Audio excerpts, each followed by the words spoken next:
এবার যেন প্রকাশ্যে এলো তাহমিনার 4 বছরের সেই সুন্দরী মেয়ে। কতটা কিউট দেখা যায় তাহমিনার মেয়েকে। তাহমিনার মেয়েকে নিয়ে কি বলা হচ্ছে এবং কি তাহমিনার মেয়ে নিয়ে প্রশ্ন করায় ইয়াসিন এবার কি বলেছিল কবুল বলার আগে। ভিউয়ার্স, এ বিষয়ে জানতে সম্পূর্ণ ভিডিওটি দেখে আমাদের সঙ্গে থাকুন।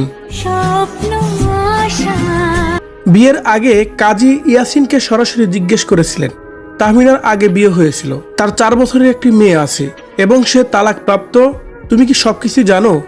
ইয়াসিনের উত্তর ছিল পরিষ্কার, হ্যাঁ আমি সব জানি। আমি তাহমিনাকে জেনে শুনে বিয়ে করতে চাই এবং তার দায়িত্ব নিতে চাই। এরপরে তাদের বিয়ের আনুষ্ঠানিকতা সম্পূর্ণ করেন কাজী। অনেকেই প্রশ্ন তুলেছিলেন তাহমিনার আগে বিয়ে ও সন্তানের বিষয়টি ইয়াসিন জানে কিনা। অন্তত তাদের বক্তব্য অনুযায়ী ইয়াসিন বিষয়গুলো জেনেই এই বিয়েতে সম্মতি দিয়েছেন। আরেকটি বিষয় খুবই পরিষ্কার, কারো আগে বিয়ে হয়েছে বা সন্তান আছে বলে তার নতুন জীবনে শুরু করার অধিকার তার নেই, এমনটি তো আর হতে পারে না। আগের বিবাহ বিচ্ছেদের আইনগতভাবে কার্যকর হয়ে থাকলে পুনরায় সে বিবাহ করার সুযোগ পাবে, এটাই স্বাভাবিক। কিন্তু এদিকে খোঁজ নিয়ে জানা যায় তাহমিনার তার 3 নম্বর স্বামী বাপ্পিকে ছেড়ে আসলেও বাপ্পিকে নাকি এখন পর্যন্ত ডিভোর্স দেয়নি। সেই বিষয়ের উপর একটি অডিও কল এখন সোশ্যাল মিডিয়ায় যেন ঘুরে বেড়াচ্ছে। সেই অডিও কলে তার 3 নম্বর স্বামী বাপ্পি বলছিলেন, তাহমিনা আমার জীবনটা শেষ করে দিয়ে গেছে, কিন্তু সে অন্য জায়গায় বিয়ে করেছে, ভালো কথা। আমাকে সে ডিভোর্স না দিয়ে অন্য জায়গায় সে কিভাবে বিয়ে করলো?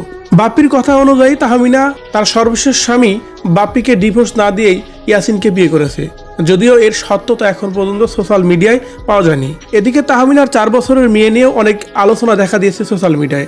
বলা হচ্ছে তাহমিনার মেয়েটি অনেক কিউট এবং কি অনেক সুন্দরী হবে বটে এক সময়। এখন ভক্তদের মনে প্রশ্ন দেখা দিয়েছে, তাহমিনার একটি মাত্র মেয়ে, তাহমিনা তো ইয়াসিনকে বিয়ে করে ইয়াসিনের সাথেই থাকবে, এখন তাহলে তাহমিনার মেয়ে কার কাছে থাকবে? এমন প্রশ্ন নিয়ে এখন দেখা দিয়েছে সোশ্যাল মিডিয়ায় বিভিন্ন ধরনের কথা। ভিউয়ার্স, আপনার কি মনে হয় ইয়াসিন কি তাহমিনার মেয়েকে নিয়ে সংসার করে খাবে, নাকি তারা দুজনে একসাথে থাকবে, তাহমিনার মেয়ে তার নানির কাছেই থাকবে?